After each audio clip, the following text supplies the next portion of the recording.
¿Escuchan bien? Sí, Ok, perfecto. Vamos a tener hoy una oportunidad muy grande de aprender, bueno, cantidad de cosas importantes para la vida, ¿verdad? Porque estamos preparándonos para la vida, para aprender a vivir mejor y a entender esta dinámica de este mundo de las formas. Este,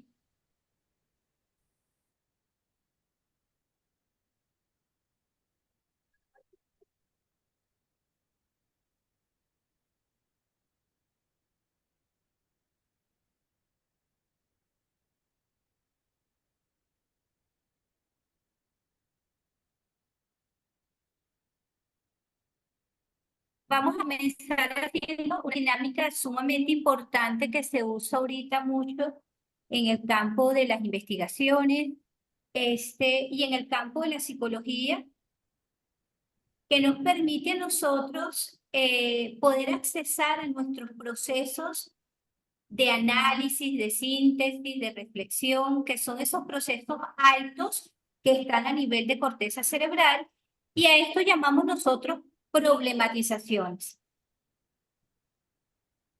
¿Se escucha bien? ¿Sí? Perfecto. Entonces, es muy importante nosotros aprender a hacernos problematizaciones en la vida, ¿verdad? Entender que en la vida se presentan situaciones que podemos llamarlas situaciones normales y corrientes, o que podemos decir que, bueno, son problemas, pero si es un problema, porque eso tiene solución, ¿verdad? Porque todo problema se le asigna con ese nombre porque tiene la capacidad de solucionarse. Entonces, esto es bien importante saberlo, porque a veces decimos muchas cosas y no tenemos la comprensión a veces de esas cosas que decimos, y eso a veces hace que nosotros como que nos enrollemos en algunas situaciones de la vida, porque no entendemos qué hay de fondo en cada situación que se nos presenta. Porque esto es importante, porque bueno, en la vida estamos todo el tiempo solucionando problemas. Y estos problemas van a llevar a una disyuntiva que es, ¿qué voy a decidir? ¿Tomo esta decisión? ¿Tomo esta otra decisión? ¿Será esta decisión mejor o será esta decisión mejor? Pero la vida siempre va a plantear estar en dos aguas, ¿sí? Las decisiones siempre tenemos varias opciones, ¿verdad? El decidir qué vamos a hacer cuando decidimos, nosotros vemos qué profe, opciones. no sé si a algunos de ustedes le está pasando, se está como cortando un poco la voz. La voz. Sí, creo que la conexión, un poco puede ser que está, no sé si está bien tu conexión. ¿Los demás se escuchan bien? ¿Escuchan No, bien? no, se escuchaba Ajá, entrecortado. Se estaba escuchando Recortado, sí. entrecortado, entrecortado. ajá. Vamos a Ok, seguir a ver si ahora se mejora. vamos Ok. a seguir a ver si se mantiene el sonido bien. ¿Ahorita están escuchando bien? ¿Sí? Perfecto.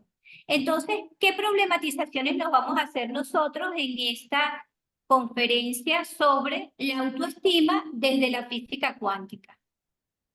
Nos vamos a preguntar inicialmente, ¿habrá alguna relación entre nuestros pensamientos y nuestra autoestima? ¿Los pensamientos tendrán algo que ver con mi autoestima? ¿Influirán mis Claro, pensamientos en mi autoestima?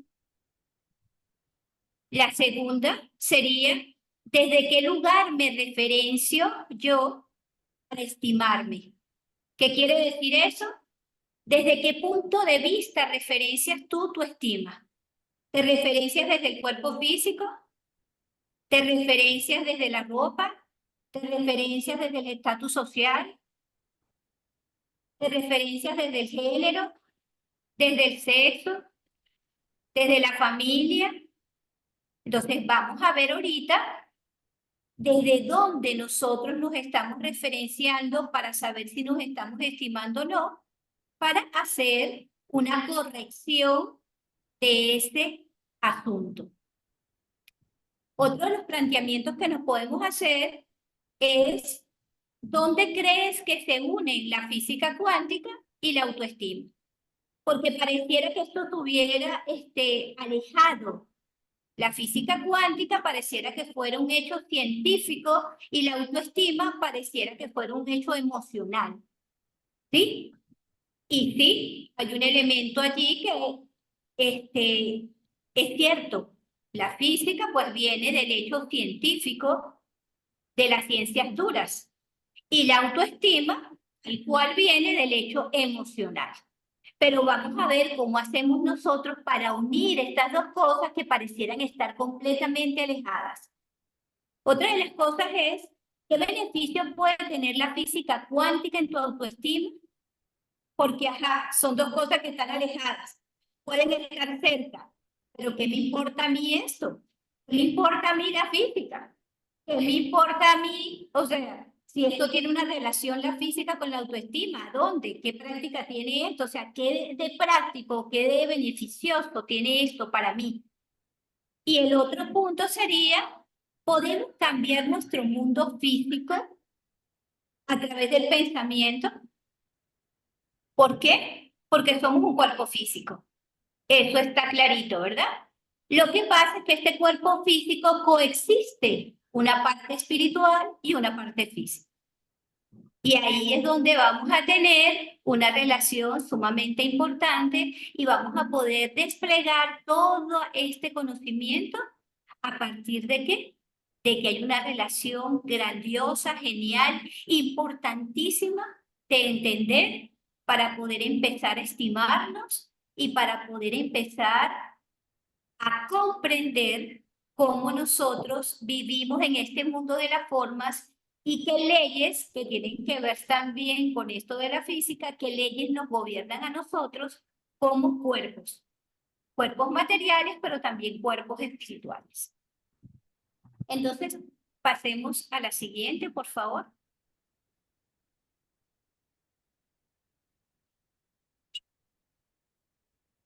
Para hablar de autoestima, hay muchos teóricos importantísimos que hablan de la autoestima. Hace años, ya desde los años 60, hay mucho trabajo sobre la autoestima y hay mucho trabajo importantísimo porque los comienzos de la autoestima tenían una base muy espiritual y esto es sumamente importante. Lamentablemente, las ciencias se han resistido mucho a el conocimiento del espíritu. Todo el que está en las ciencias duras se resiste todavía aún a la comprensión del espíritu.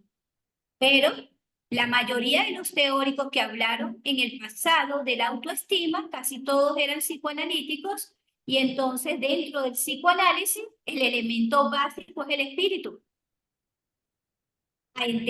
Para entender la psicología hay que entender el espíritu, y eso ellos lo entendían ya para aquel entonces. Pero las ciencias se han resistido siempre a entender que somos un cuerpo físico, pero tenemos un cuerpo espiritual también, y que lo que más se relaciona con nuestro cuerpo espiritual es, por supuesto, la mente. Hay unas estructuras a nivel del cerebro, la mente se expresa a través de unos procesos y hay un hecho emocional que nos relaciona también al espíritu. ¿Por qué? Porque el espíritu no lo podemos ver, solamente podemos ver la expresión que tiene el ser humano del espíritu, pero el espíritu como tal no lo podemos ver. Lo que vemos es sus defectos. Entonces, yo, dentro de mis estudios en el área de la psicoterapia, he tomado siempre muy en cuenta la teoría psicosocial de Erik Erikson, que también estuvo muy apegado a Freud, para comprender cómo nosotros, los seres humanos, vamos a ir desarrollando nuestra autoestima. Pero dentro de la autoestima también tenemos otros valores en nuestra escala de valores, ¿verdad? Nosotros no solo tenemos como valor la autoestima, sino que también tenemos la confianza en nosotros mismos, la autonomía, ¿sí? Y hay otros valores que el ser humano va adquiriendo en el tiempo, en el transcurrir de su historia. Entonces, ¿qué hace él?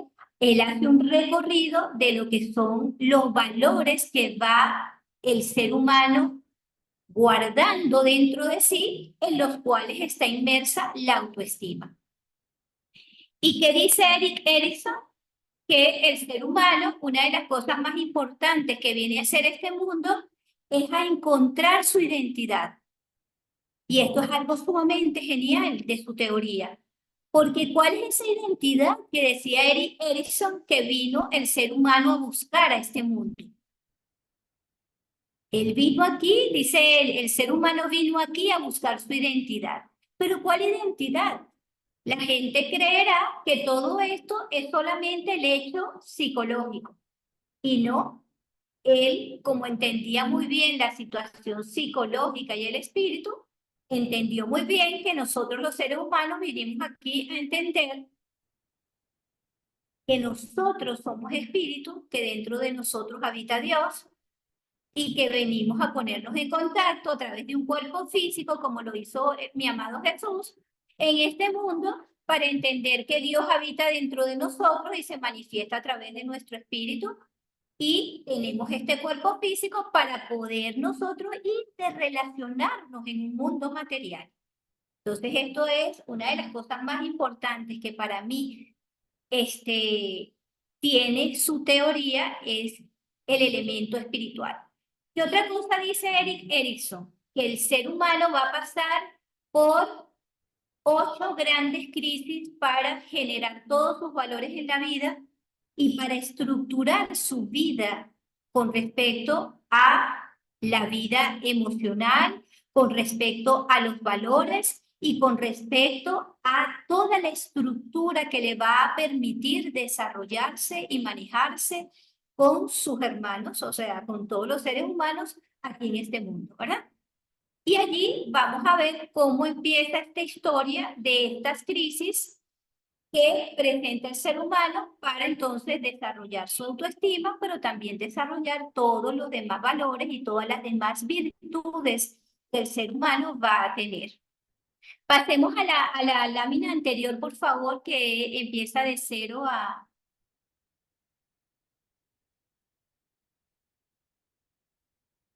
La anterior a esta que empieza de 0 a 18 meses, ¿no está por qué? No. No, la estoy pasando y no, así va el orden. Ya va. La 4, pero se ve. Está repetida la 4 y la 5.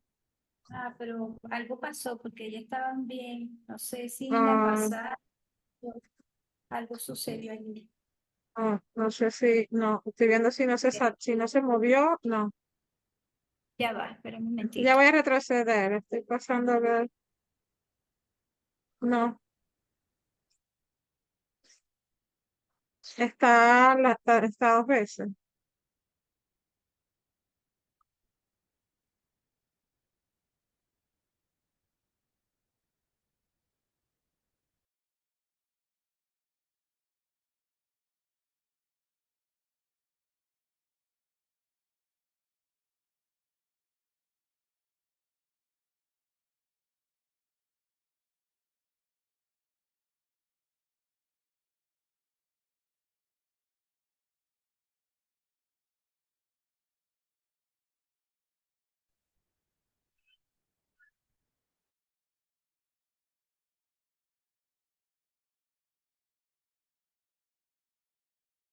Un momento con la profe.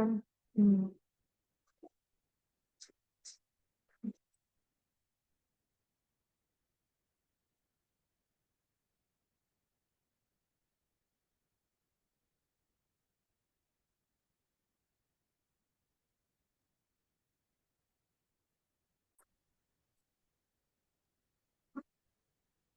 Ok,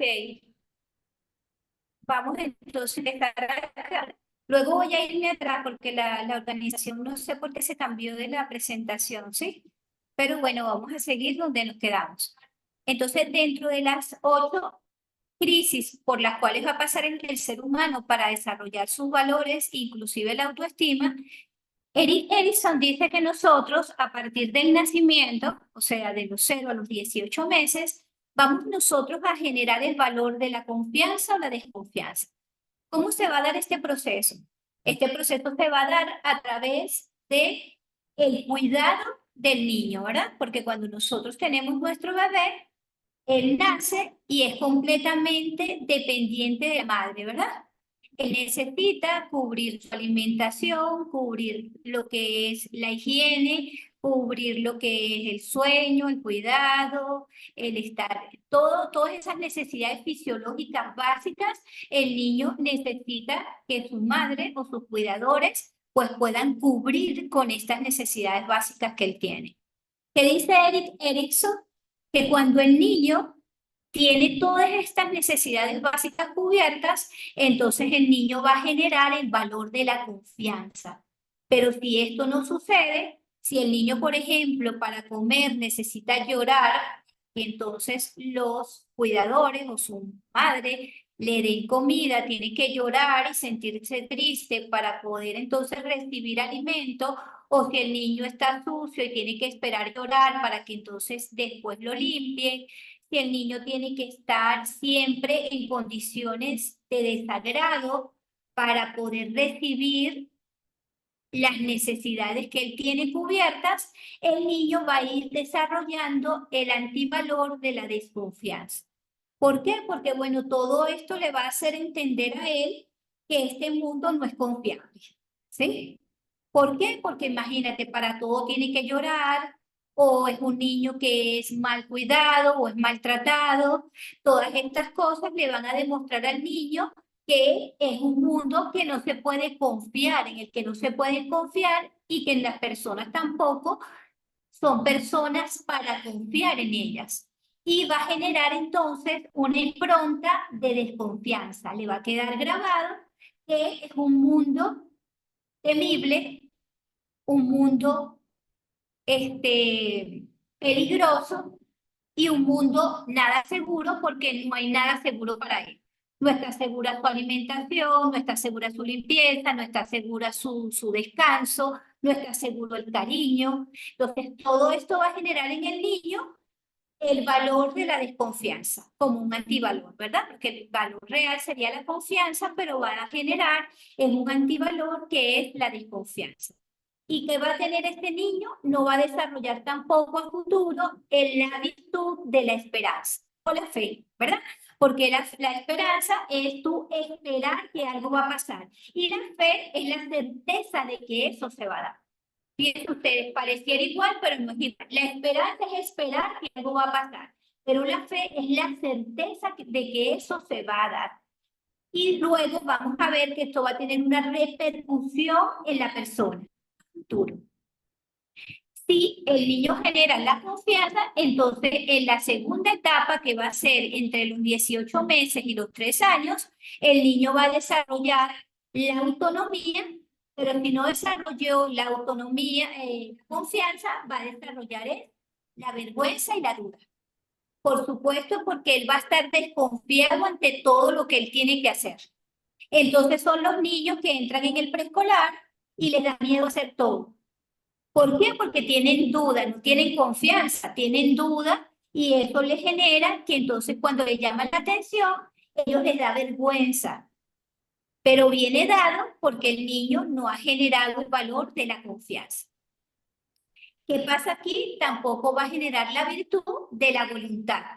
No va a hacer por él mismo las cosas, no va a tener esa voluntad de hacer las cosas porque tiene miedo. Y aquí se empiezan a generar los vestigios del miedo en el ser humano, ¿verdad? Porque al encontrarse con un mundo donde yo tengo que ser temeroso porque no tengo confianza ni en el mundo ni en la gente, se empiezan a generar los vestigios del miedo. Y el niño no desarrolla la voluntad. ¿Qué pasa en estas dos etapas entre los 0 y los 3 años? Es muy importante, tiene una numerología que habla mucho de la vida espiritual, porque es la Trinidad. Si nosotros nos ponemos a ver los 3 años, es el Padre, el Hijo, el Espíritu Santo, entonces hay un elemento aquí también espiritual muy importante, y aquí es donde se va a dar la autoestima, porque un niño que tiene confianza es un niño que entiende que él es amado. Porque el niño aquí lo que hace es guardar información y vive de la emocionalidad, porque aquí el niño no tiene un desarrollo del sistema cognitivo como para entender. Aquí el niño lo que hace es sentir. Entonces, todo lo que hace el medio es improntarlo con cosas emocionales. Y aquí el niño, por supuesto, va a tener ya fallas de la autoestima porque no se siente valorado, porque cuando yo estoy valorada, yo estoy atendida. Yo digo, a mí me aman porque a mí me atienden, porque yo tengo las cosas cubiertas de los demás, porque entienden que si yo soy importante, yo tengo que tener lo que yo necesito. Entonces aquí el niño ya empieza a tener las fallas de la autoestima. ¿Por qué? Porque no hay confianza. Ah, bueno, si no hay confianza es porque no hay amor. Y si no me proyectan amor, yo no puedo generar ese valor dentro de mí. No puedo desarrollar el amor dentro de mí cuando nadie me ha expresado que yo soy valioso. No puedo sentirme que yo a futuro soy valiosa, entenderlo desde mí que yo soy valiosa. Y aquí va a empezar el grave problema del estima de los seres humanos, en cómo me tratan. Mi historia habla de mi autoestima, mi historia habla de mis valores. Entonces, cuando el niño pasa de los 3 años, que es la etapa preescolar, ¿verdad? Entonces entra dentro de la verdadera etapa preescolar, los 3 años, los 6 años, y entonces, si tuvo confianza, generó autoestima, genera autonomía, tiene voluntad de hacer, y entonces tiene iniciativa. Y son esos niños que en el preescolar siempre andan corriendo, siempre están dando ideas, siempre quieren hacer sus cosas ellos solos. Y uno se queda maravillado de estos niños porque siempre están hablando con la gente, siempre están hablando con los niños, hablan con los adultos, quieren hacer, quieren apoyar, porque han desarrollado todos estos valores. La confianza ha generado una buena estima, esa estima ha generado la fe de que yo todo lo tengo cubierto, que yo estoy bien, que yo estoy seguro y que yo puedo hacer lo que yo quiera porque a mí me aman y a mí me brindan un espacio en el que yo me puedo mover. Y es un niño, pues, que no va a tener mayores miedos porque tiene mucha confianza, porque tiene fe de que es un espacio, el mundo es un espacio seguro. Y entonces va a generar la virtud del propósito. Aquí se va, imagínense ustedes lo importante. Desde esta edad, los 3 y los 6 años, se va a generar el valor del propósito. El saber que yo vine aquí con un propósito en la vida y que yo estoy armado porque tengo el amor para cumplir con un propósito que vine a hacer aquí en este mundo de las formas. Si no, el niño, imagínense lo que yo les había dicho, empieza a generar los primeros vestigios del miedo que se va a convertir luego en culpa. Y la culpa siempre busca castigo. Hay un apareamiento psicológico de la culpa con el castigo porque es lo que socialmente se ha manejado históricamente en el ser humano. Porque a partir de la religión nos inculcó que todo el que es culpable merece castigo. Y el ser humano guardó eso dentro de sí y cuando se siente culpable por cualquier cosa, indistintamente de que no lo sea, intrínsecamente va a generar un deseo de castigo. Imagínense lo importante que es esto, porque esto es un hecho inconsciente que genera el ser humano, que le causa muchísimos daños y que causa muchísimo atraso en la vida del ser humano. Cuando se da esta etapa, el niño sale de los 6 años a los 7 años para ir a la cuarta crisis, que es la crisis de la laboriosidad o la inferioridad.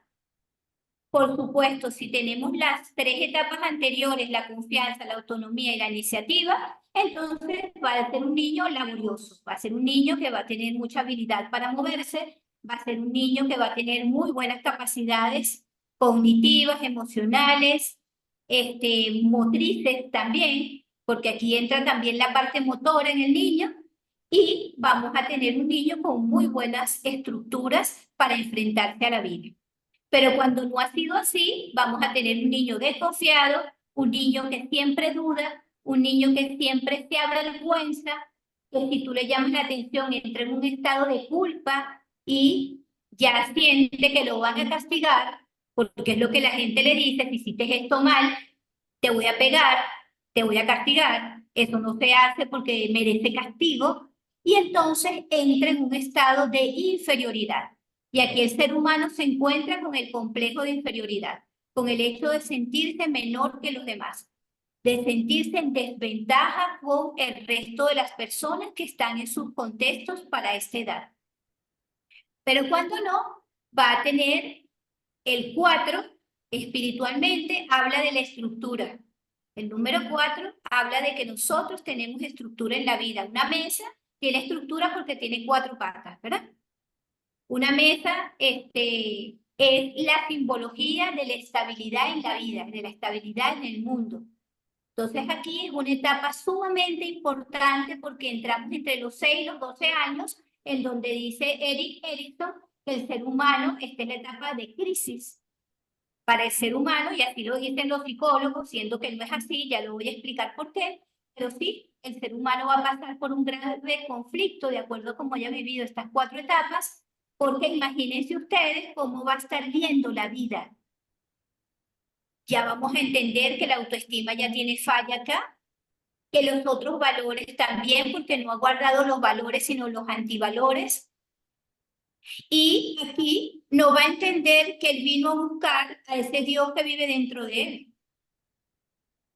Porque eso es lo que decía Erikson, y eso es la verdad. Cuando nosotros entramos a hacer estudios espirituales, entendimos y entendemos que vinimos aquí a buscar y a entender que Dios vive dentro de nosotros, que somos espíritu y que ese espíritu es el que nos une a Dios, a esa energía que controla el universo, y que nosotros somos un microcosmo en un macrocosmo, constituidos por la verdadera esencia, presencia y sustancia de Dios.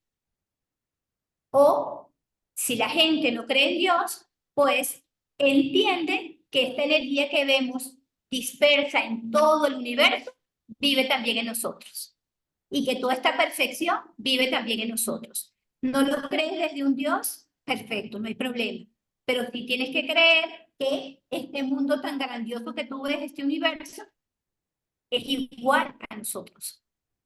Su esencia, su sustancia, su presencia es la misma que vive en nosotros. Aquí vemos que tenemos un joven, porque ya tenemos algunas dificultades en su autoestima y en sus valores.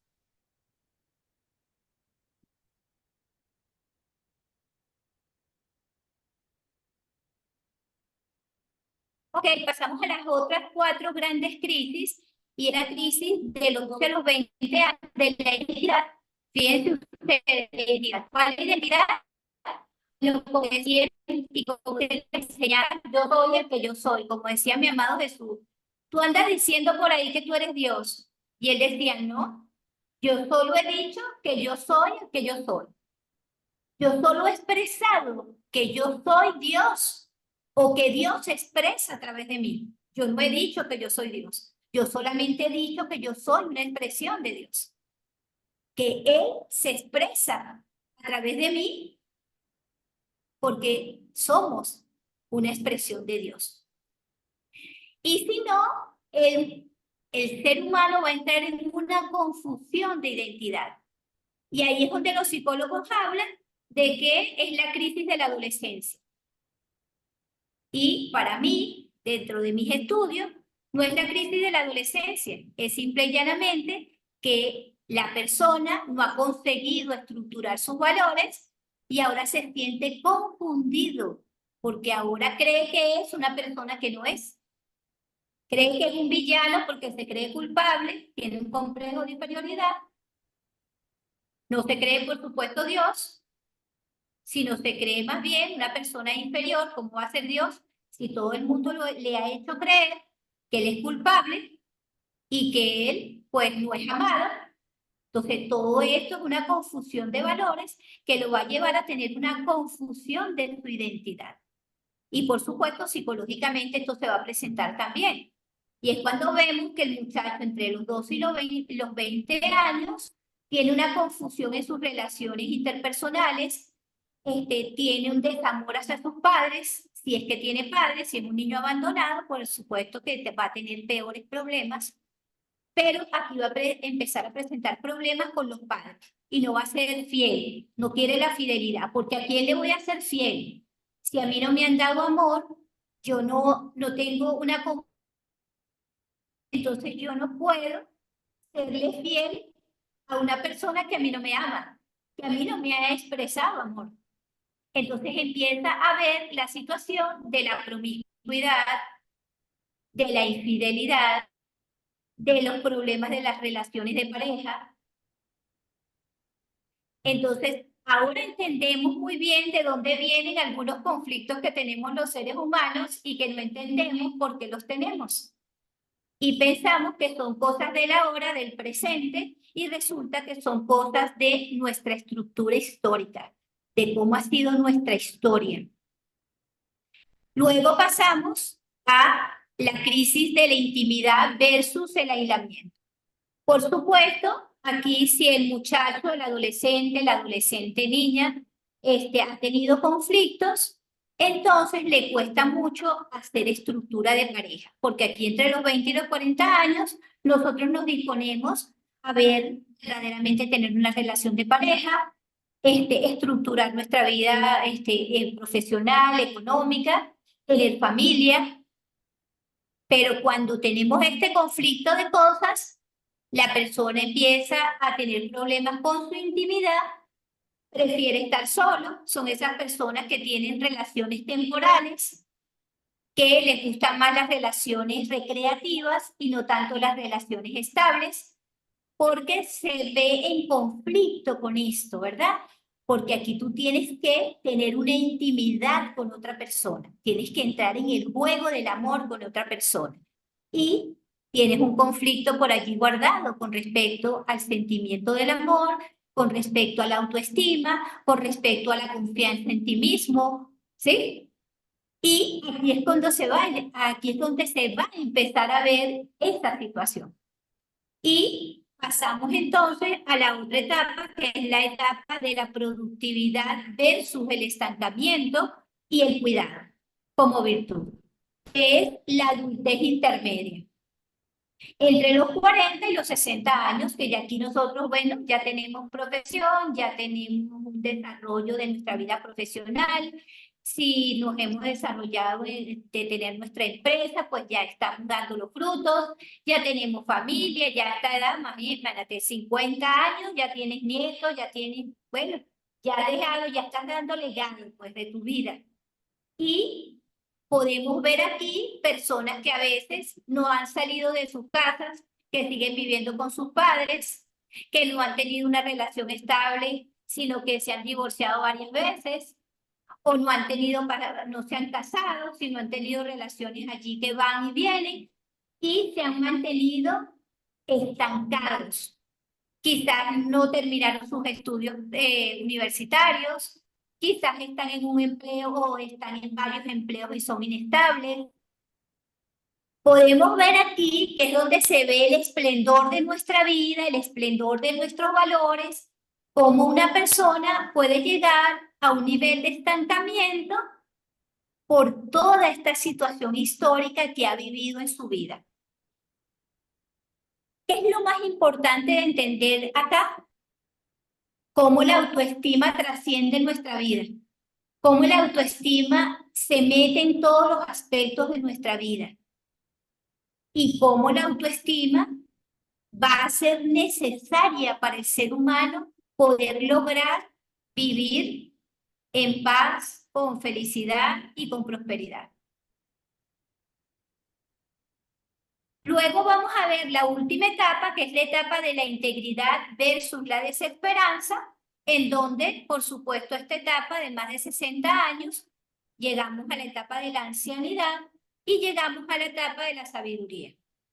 Pero si todo esto ha estado trastocado, es cuando nosotros a veces decimos, cónchale, esta persona tiene tal edad, pero no ha madurado, o sea, se ve que esta persona es inmadura. O las personas refieren, mira, fulanito de tal, tiene esta edad, pero es inmaduro. Porque lamentablemente el hecho histórico de la estructura de sus valores ha estado un tanto trastocado. ¿Qué tal por acá? ¿Cómo están todos? ¿Me escuchan bien?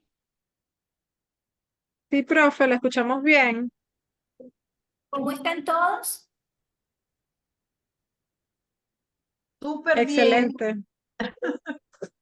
¿Sí? ¿Vamos Encantada bien? con esta información tan valiosa, profe, de verdad. Muy, muy, muy Sí, valioso. sí. Esto es demasiado genial. Voy a pasar adelante. Adelante. Después de las problematizaciones, vamos a entrar un poco ahora en cómo vamos a relacionar nosotros la física cuántica y la autoestima. Ya sabemos por dónde vienen los tiros de autoestima, ¿verdad? Ya la autoestima no es que tú tengas un cuerpo bien bonito, que tú te vistas bien bonita, que tú seas de clase alta o que tú estés bien posicionado económicamente. Ya salimos un poco de esos errores de concepto, ¿verdad? Ya sabemos por dónde vienen los tiros, cómo se estructuran mis valores. Y entre ellos, por supuesto, el amor a mí mismo. Vamos a hablar ahorita de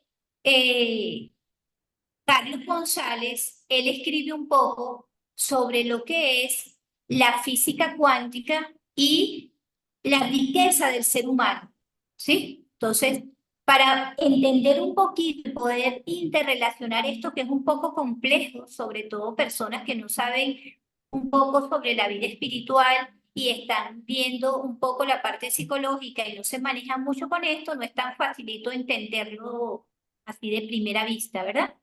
Él dice que el espíritu científico añade riqueza interior al ser humano y coherencia entre el hecho objetivo y subjetivo. ¿Qué quiere decir esto? El espíritu científico es entender que esta parte que nosotros manejamos de las ciencias siempre va a dejar un vacío. Y este vacío va a tener que ver con la comprensión del hecho espiritual. Por eso él habla del espíritu científico, esa relación que hay entre el espíritu y las ciencias. Él dice, cuando entendemos esto, podemos añadirle a nuestra vida esa coherencia entre lo objetivo, que es lo que vemos a través de ese razonamiento lógico ante la vida, y el hecho subjetivo que puede estar dado por esa intuición que a veces nosotros tenemos, ¿verdad? Porque a veces nosotros oímos como una vocecita que nos dice, no hagas esto, no te vayas por aquí, métete por acá. Y nosotros no le hacemos caso a eso, decimos, ay, que yo voy por aquí, si por aquí es mi vía. ¿Mm? Y esto es el hecho subjetivo del ser humano, y esa subjetividad va a estar dada mucho por la parte espiritual, por la intuición. ¿Qué otra cosa él dice? El espíritu científico se relaciona con el sentir, con la intuición, con la creatividad de las personas, por supuesto, ¿verdad? Cuando nosotros estamos conectados espiritualmente, nosotros vamos a desarrollar nuestra intuición, que es nuestra conexión con el espíritu y es también la conexión con los seres espirituales también. Porque así como nos conectamos nosotros y salimos un tanto del cuerpo físico, también nos conectamos con lo que están por aquí también en el espíritu y nos pueden ayudar mucho. Nos pueden dirigir mejor en la vida. Para entender esto muy bien y para entender la vida, para entender la dinámica en este mundo de las formas, vamos a hablar de el Kybalión, el libro del Kybalión, que nos habla de los principios universales o de las 7 leyes espirituales. Aquí yo siempre, cuando empecé mis estudios, hace más de 30 años en la parte espiritual, bueno, Por supuesto, empecé con mis libros de Connie Méndez y con mi instructor espiritual que siempre me decía, bueno, en donde pones tu atención, eso te conviertes, como dice Connie. Y como yo le digo a veces a mis pacientes y le digo a la gente, bueno, quieres una cosa, pero lamentablemente tienes puesta tu atención en lo que no quieres. Y mientras tengas puesta tu atención en lo que no quieres, pues no vas a tener lo que quieres, sino te va a seguir manifestando lo que tú no quieres.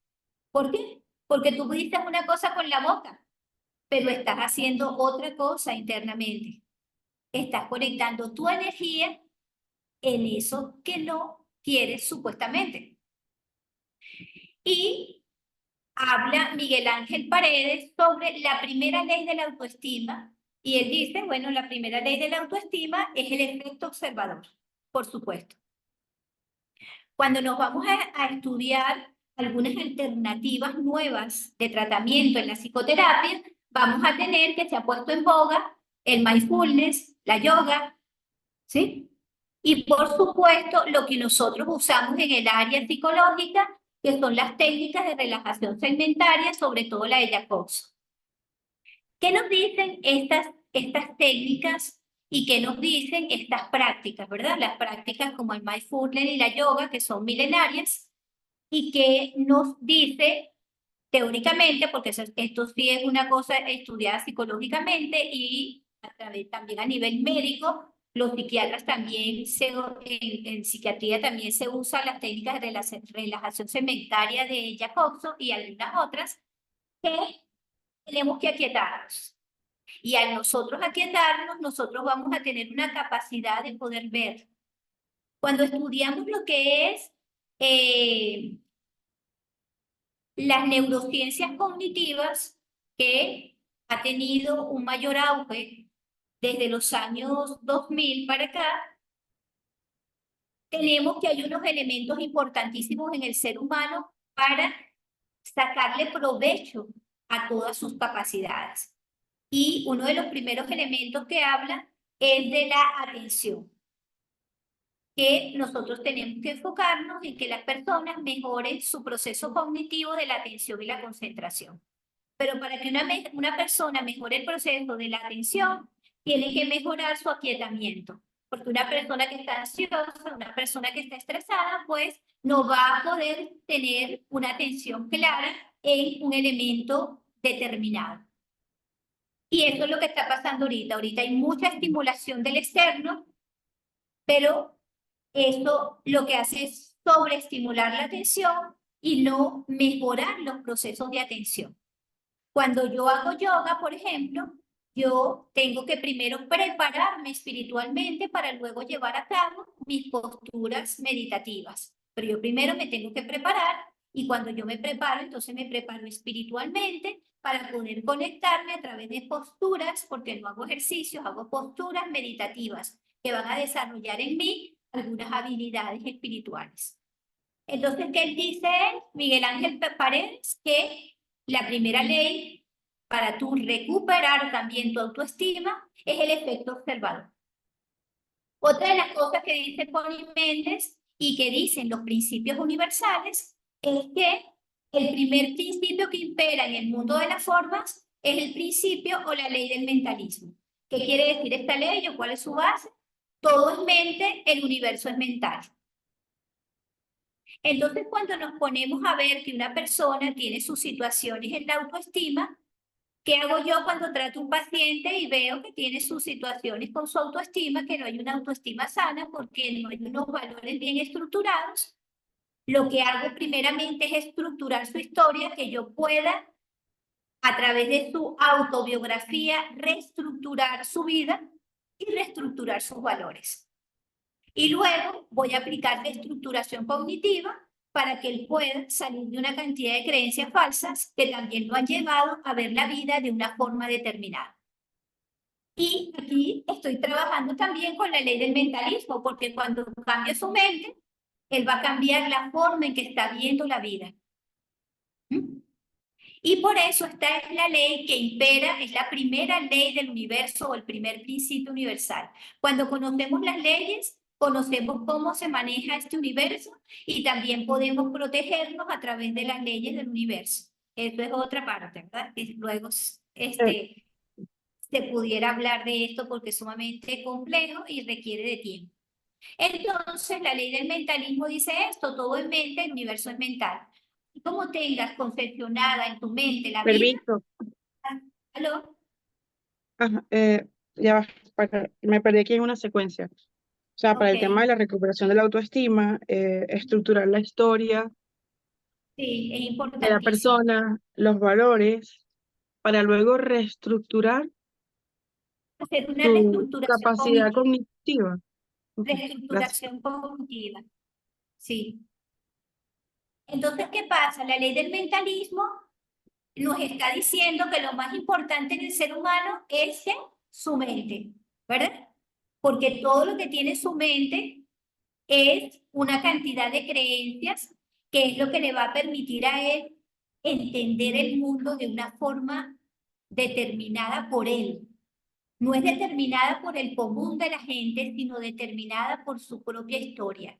¿Por qué? Porque, bueno, lo que te han dicho, tú lo has creído y ahí has ido guardando esa información y has ido entendiendo la vida desde ese punto de vista. Cuando yo entiendo esto, entiendo que lo más importante es mi sistema de creencias. ¿Qué pasa con esto de la física cuántica y la autoestima? Que dependiendo de cómo yo esté pensando, yo voy a estar vibrando, ¿verdad? Voy a tener, si pienso negativo, voy a tener una vibración como negativa. Si pienso positivo, voy a tener una vibración como positiva. Y también viene el otro principio, que es el principio de polaridad. Si tienes una vibración negativa, te vas a poner ¿en qué polo? En el polo negativo. Si tienes una vibración positiva, te vas a poner ¿en qué polo? En el polo positivo. Y esto es lo que va a ir generando situaciones en la vida. Entonces, ya estamos entendiendo cómo se relaciona la física y la autoestima, ¿verdad? Cómo se relaciona la energía con la autoestima. Una persona que tiene problemas en su autoestima también va a tener, por lo general, un sistema de pensamientos que va a tener algunas dificultades allí. Un sistema de pensamientos no muy positivo, no muy productivo, y allí yo voy a poner mis esfuerzos para cambiarlo. ¿Por qué? Porque de acuerdo a cómo él esté pensando, él va a estar sintiendo y él va a estar actuando. Porque tenemos que tomar en cuenta que el ser humano es pensamiento, emoción, acción. Entonces, si estoy con una buena autoestima, voy a tener entonces un sistema de creencias que va a ser bastante productivo, voy a tener una actitud positiva en la vida, me voy a poder ubicar un mayor número de veces en el polo positivo y me voy a poder manejar muchas más veces con una energía positiva o con una vibración positiva. A partir de esto, yo voy entonces a generar cosas. Entonces viene en juego la ley de generación. De acuerdo a mi vibración, a mi energía, yo voy a generar cosas en mi mundo. Y ahí entra en juego la ley de generación. Entonces genero cosas buenas o genero cosas no tan buenas en todos los contextos de mi vida. ¿Qué pasa cuando yo genero algo? Cuando genero algo positivo, entonces voy a generar también una causa positiva o una causa constructiva. Pero cuando genero algo negativo, voy a generar también una causa, entonces, quitándole poder y fuerza, una causa negativa, que a la larga va a tener un efecto negativo. Si es positiva, entonces va a tener un efecto positivo. ¿Y qué pasa con esto? De acuerdo a mi energía, si estoy ubicada en el polo positivo o en el polo negativo, esto me va a mantener a mí en un ritmo, ¿sí? Voy a estar o arriba o abajo. Si la energía es positiva, voy a estar en el ritmo vibrando alto, arriba. Pero si la energía es negativa, voy a estar en el polo abajo y voy a estar en el ritmo abajo. ¿Qué pasa con esto?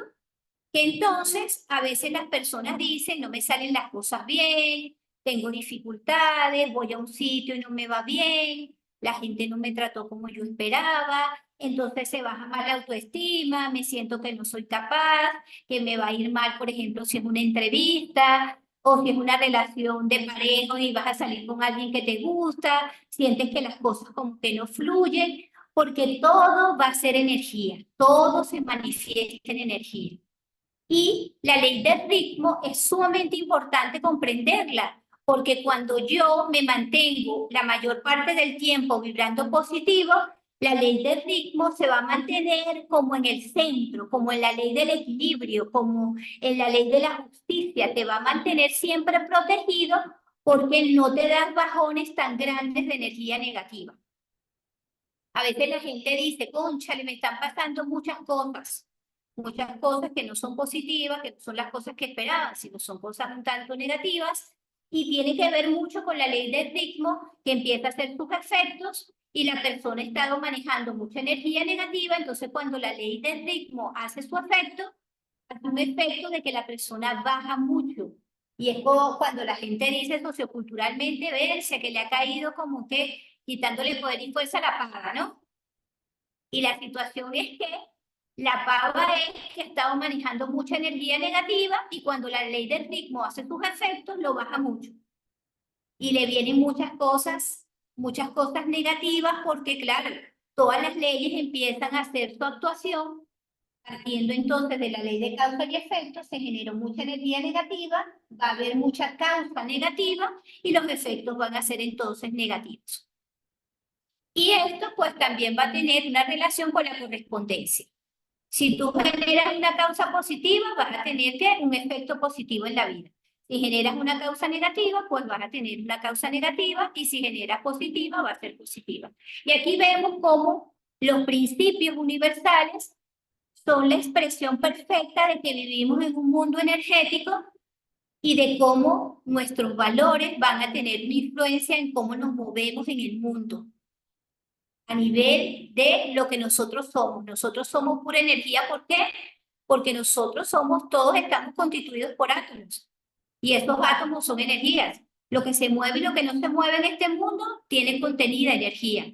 Y cuando nosotros aprendemos esto, aprendemos a entender lo importante que es estar nosotros conectados con la energía positiva y estar siempre pendiente de no tener muchos pensamientos negativos porque nos van a hacer generar energía negativa y esa energía negativa va a tener sus efectos energéticos en el mundo en el que nos estamos moviendo.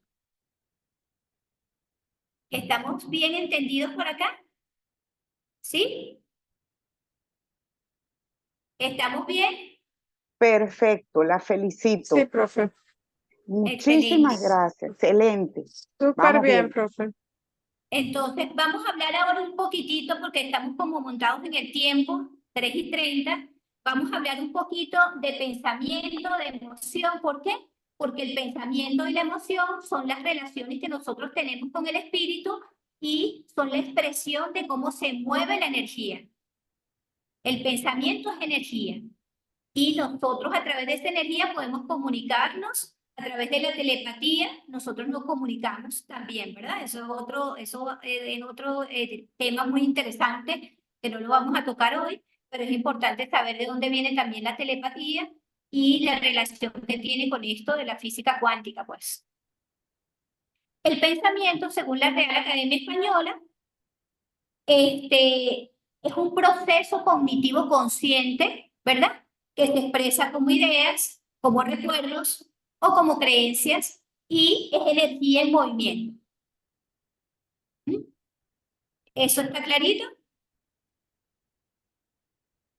Es energía en movimiento, ¿por qué?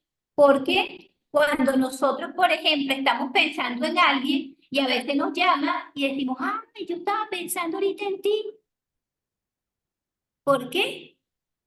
Porque ha sido eficiente esa dirección de energía hacia la otra persona. La persona estuvo bien dispuesta energéticamente a dónde va el mensaje y la que envía el mensaje también estuvo bien dispuesta y entonces pudo llegar ese mensaje en armonía allá al otro lado. Vamos ahora a definir la emoción. La emoción es una alteración del estado de ánimo, ¿verdad? Intensa, puede ser pasajera, agradable o penosa y va acompañada de cierta conmoción somática. ¿Por qué? Porque cuando yo pienso algo, ese algo va a ir el sistema nervioso a descifrarse. De acuerdo a cómo yo descifro eso, yo voy a activar el sistema hormonal a su vez va a generar hormonas del placer o del displacer de acuerdo a lo que sea, de acuerdo a lo que yo esté pensando, a esa carga que tenga, agradable o desagradable, lo que yo estoy pensando, y eso va a generar una situación emocional y cognitiva y conductual en mí, ¿verdad? Me va a mover también conductualmente. ¿Por qué? Porque somos pensamiento, emoción y acción. Cuando tenemos un pensamiento, ese pensamiento se cataloga, esa catalogación del pensamiento mueve el sistema hormonal a su vez mueve el sistema en general, tanto los procesos cognitivos como el hecho motor. La licenciada Moraima Núñez Lara, que es una mujer extraordinaria, que ha sido, bueno, una joya que nosotros tenemos en este país en el campo de la psicopedagogía y el trabajo de la emocionalidad en Venezuela y en el mundo. Yo soy capaz de decir que en el mundo es una mujer que, bueno, ha dejado un legado extraordinario en el trabajo emocional con los niños primeramente, pero que igualito sus estructuras sirven para trabajar con todas las edades. Ella dice, definió la emoción hace muchos años, en el año de 1980 y algo, 70 y algo, como una energía que vive dentro de ti y que se expresa a través de tus comportamientos. Entonces, fíjate tú cómo estaba también bien conectada con la física cuántica y ella no se puso a rebuscar qué es la emoción. No, ella entendió que la emoción es energía, que es una energía que se mueve en ti y que se expresa a través de tus comportamientos. ¿Por qué? Porque si tú tienes una emoción de rabia, tú quieres pegar. ¿Sí? Si tú tienes una emoción de amor, entonces tú quieres abrazar, quieres reír, quieres expresar. Entonces es una energía, ¿verdad? Damasio en el 2005 dice que las emociones preceden a los sentimientos. Muchos creerían y muchos creen que no son estudiosos de estas áreas que la emoción y el sentimiento son la misma cosa. De hecho, la gente habla de emoción y sentimiento como si fuera lo mismo. Y no, la emoción es una expresión inmediata, ¿sí? Es una expresión inmediata. Tú te molestas y ya. Que entonces tienes rabia, ¿sí? Se genera la emoción de que rabia, es instantáneo. Sientes esto, expresas esto. Esa es la emoción. El sentir no. El sentir es lo que tú guardas. La rabia tiene un sentimiento de ¿qué? De desagrado, ¿sí? Y puede entonces esa rabia que es desagradable como sentimiento llevar a la persona al resentimiento, a resentirse, a tener rabia con alguien por mucho tiempo. Entonces eso es lo que se queda, el sentimiento es lo que se va a quedar en el tiempo, ¿sí? No la emoción es instantánea. La emoción es la respuesta del organismo ante un estímulo emocionalmente competente. ¿Qué quiere decir eso? Que es algo que verdaderamente te impacta. ¿Sí? Viste algo, te generó amor, inmediatamente expresas amor. Es rabia, inmediatamente expresas rabia. ¿Por qué? Porque el estímulo fue fuerte como para generar esa emoción. Los sentimientos, entonces, son una experiencia subjetiva, estable y más o menos duradera en el tiempo. Por eso es que no es lo mismo. Cuando los resultados de las emociones se cartografían en el cerebro, tienen lugar entonces los sentimientos. ¿Por qué? Porque tú empiezas a decir, esta persona me da rabia, porque mira, me trata mal, se comporta mal conmigo, después que yo la traté bien, mira cómo viene a tratarme a mí mal. Entonces, fíjate, tú ahí piensas con la historia de Lupita Ferrer, ¿sí?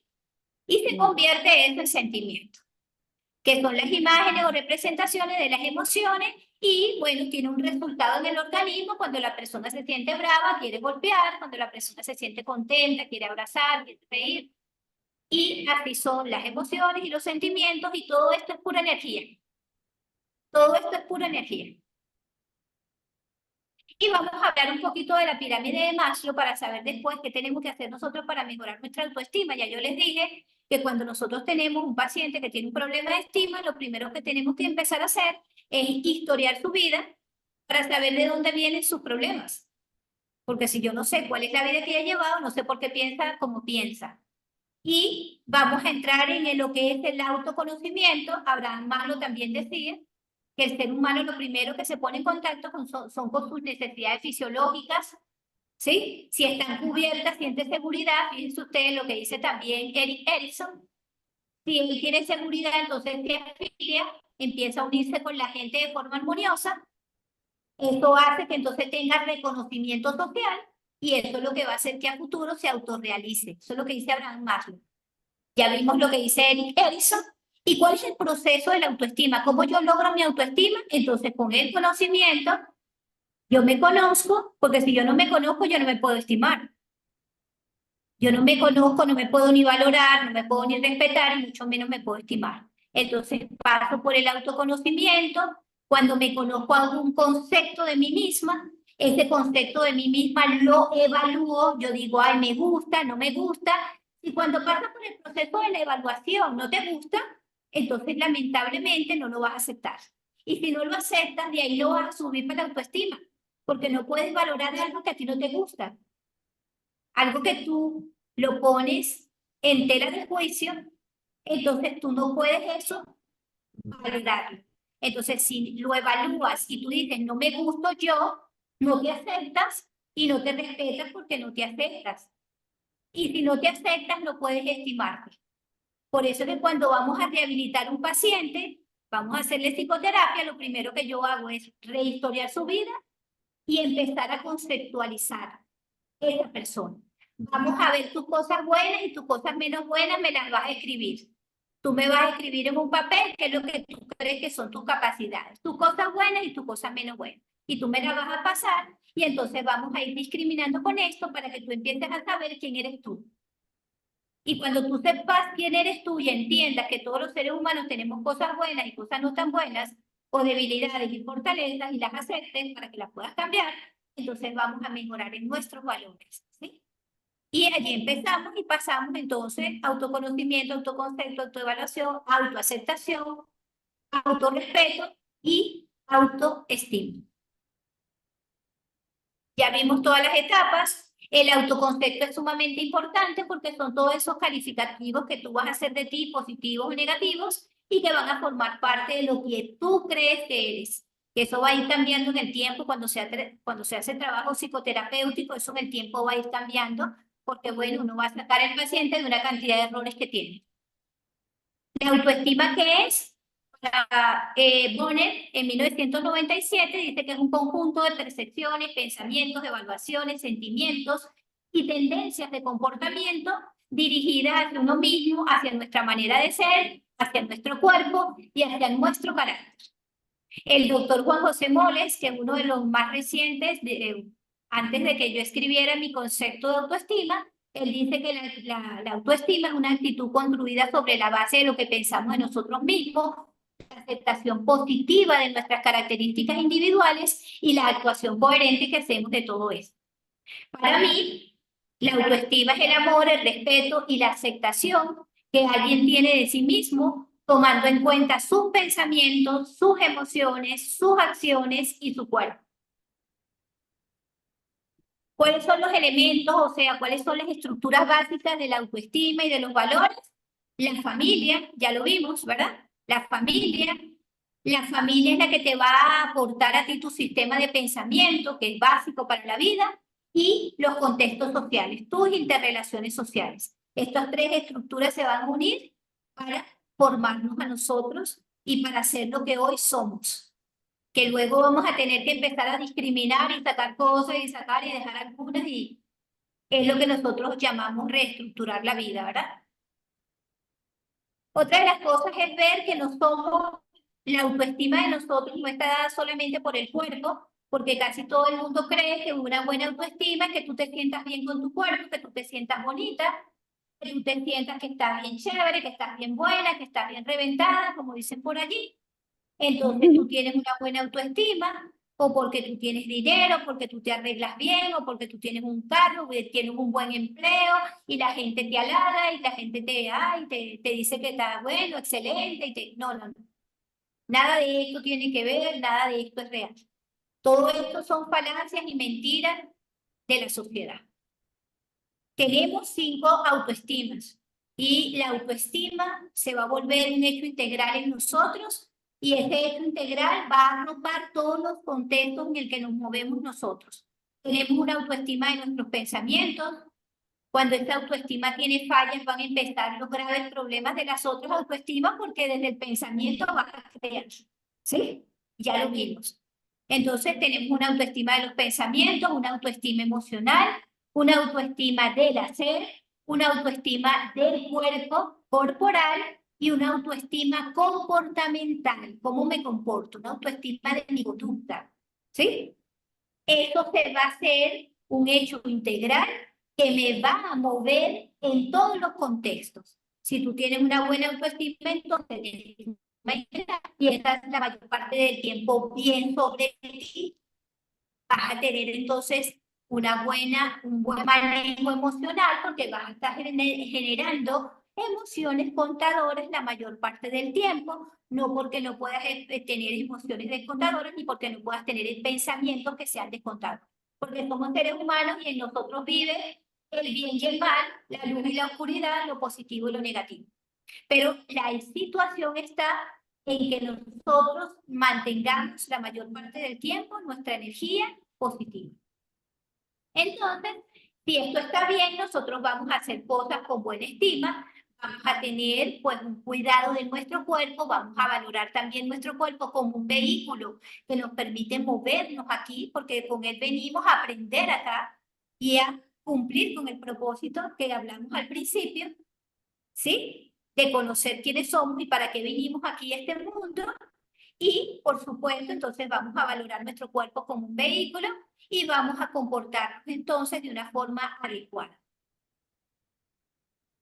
Vamos a ver cuáles son las debilidades que hay cuando una persona tiene una autoestima sana, cuando una persona tiene su autoestima con algunas dificultades y cómo se mueve en esa autoestima, que es una autoestima media o una autoestima un tanto trastocada, confundida, ¿sí?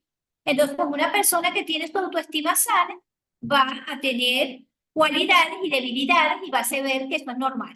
Yo tengo cualidades y tengo debilidades porque soy un ser humano. Yo no tengo que hacerlo todo bien, y distintamente de mis conocimientos, de mis recursos y todo, soy un ser humano. Y voy a tener cualidades, fortalezas y debilidades. Pero yo voy a estar consciente de ellas. Eso es lo que me va a hacer a mí tener una sanidad mental, una sanidad emocional. Que yo estoy consciente de que soy un ser humano con fortalezas y debilidades. Otra de las cosas que voy a tener yo, confianza en mis capacidades, voy a tener capacidad de tomar decisiones, voy a tener una actitud positiva, voy a ser creativa ante la vida, voy a estar consciente de mi valía y voy a asumir responsabilidad sobre mi vida y sobre todo lo que yo hago en este mundo. Una persona que tiene dificultades en su autoestima va a sentirse inseguro y con miedo. Ya lo dijimos de dónde viene eso, ¿verdad? Son sensibles a las críticas, tienen dificultad para ser asertivos, presentan una percepción de fracaso e ineptitud ante la vida, o sea, sienten que a veces pueden ser capaces, otras veces no, ¿sí? Se pueden sentir menos que otros, se pueden sentir con dificultad para enfrentarse a desafíos de la vida, son indecisos. Viene luego ese hecho fluctuante de la autoestima, aquellas personas que se dicen que tienen una autoestima súper explotada, entonces distorsionan la realidad. Ellas creen que se la saben todas y una más, y entonces creen que ellas sí tienen buena autoestima, los demás no. Y esto es una dificultad hasta para el trabajo terapéutico, ¿verdad? porque hay una percepción falsa de la verdad. Entonces, para inflar su autoestima o disminuirla. Hay personas que dicen, bueno, que tienen la autoestima vuelta un asco, y entonces siempre están refiriendo que ya tienen su autoestima vuelta un asco. Y entonces siempre están como disminuyéndose ante los demás, siempre están incapacitándose ante los demás. Y las otras personas que dicen que tienen la autoestima súper explotada, entonces siempre están inflando su autoimagen. Ellas son mejores que los demás, ellos lo hacen mejor que los demás. Y vemos estas personas que tratan de dominar a los demás, y los que tienen baja autoestima, entonces se dejan dominar por los otros. Los que tienen la autoestima supuestamente muy alta son egocéntricos, los que tienen supuestamente muy baja son tímidos e inseguros. Unos tienen siempre esta querencia de tener la razón y son anárquicos, quieren siempre Sí. imponerse ante los demás. Los otros pues siempre se mantienen allí como retraídos y no quieren opinar.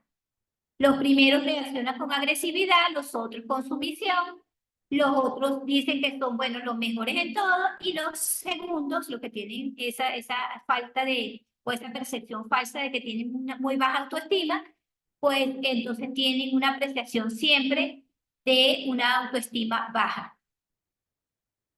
¿Cuáles son los temores fundamentales que tiene una persona que tiene un problema de autoestima desestructurada o baja o no muy sana? El rechazo, siempre expresan que se sienten muy mal porque son rechazados. El desamor, la insuficiencia y el desprecio. ¿Cuáles son los promotores negativos para que contribuyen a que una persona tenga sus problemas o sus dificultades para estimarse? Funcionamientos sociales, por supuesto, los reforzadores negativos, la incoherencia en las cosas de la vida. Los modelos, por ejemplo, le dicen que hagan una cosa, pero resulta que los modelos hacen otra. Esas son las personas, por ejemplo, que le dicen a los hijos, cuando los llaman a la escuela, ay, mire, su niño es agresivo.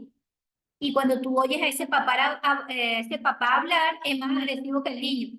Entonces tú dices, y yo le digo que no sea agresivo. Entonces tú ves, o sea, la incoherencia. Cuando le dicen a los hijos no fumen, y ellos son los primeros que fuman. También las situaciones de violencia por las que puede pasar una persona, y los abusos también son promotores de que las personas puedan dañar su autoestima o enfermar su autoestima. Y los sistemas de creencia negativa. ¿Cómo podemos nosotros entonces ganar nuestra autoestima? Primero que nada, conociéndonos a nosotros mismos, como yo les decía, porque si no historiamos nuestra vida, no sabemos de dónde viene nuestro sistema de creencias, ni nuestras debilidades, ni nuestros valores, inclusive nuestra estima, nuestra valorización. Otra de las cosas es dejar de estar apegados tanto a las cosas materiales o a los afectos, vivir la vida con mayor simplicidad, no tan complicada y no tan apegada a las cosas materiales, saber que eres importante, primero eres tú, porque si tú no te amas a ti, tú no puedes amar a nadie. Si tú no te respetas, pues tú no puedes hacer que otros, o no puedes proyectarle a los demás que te respeten, que te valoren y que te estimen. Porque muchas personas a mí, de mis pacientes, me hablan de esto, que tienen problemas para generar límites en las relaciones de pareja, pero resulta que no viene tanto de la relación de pareja, sino de que la persona tiene una baja autoestima y no sabe establecer límites, y como no se valora, le permite al otro que abuse de ella. Y por supuesto, cuando la persona lo crea conveniente, buscar ayuda psicoterapéutica.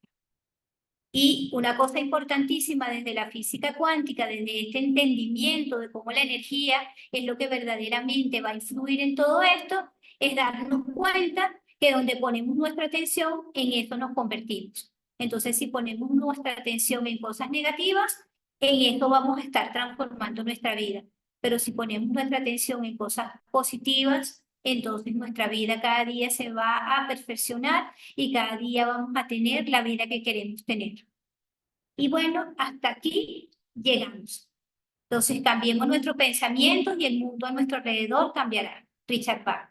Gracias, infinitamente gracias por escucharme y por estar compartiendo conmigo. Bueno, gracias a Anaís y a su esposo maravilloso y a, bueno, Integrando la Vida por esta oportunidad de poder regalar un poquito de lo que hasta ahora conozco de este tema y de, bueno, de algunos temas importantes del área psicológica. No, excelente, profesora, excelente. Bellísima clase, muy profunda, de verdad transformadora para quienes trabajamos en este mundo cuántico, entender que desde... Sí, mi amor, yo lo imprimí. Entender esto desde el núcleo familiar, cómo nos aporta un cambio de impacto social y global, ¿no? Maravilloso. Señor. Bueno, Deja- creo que estamos bien por aquí. No sé si nos va a dar tiempo porque yo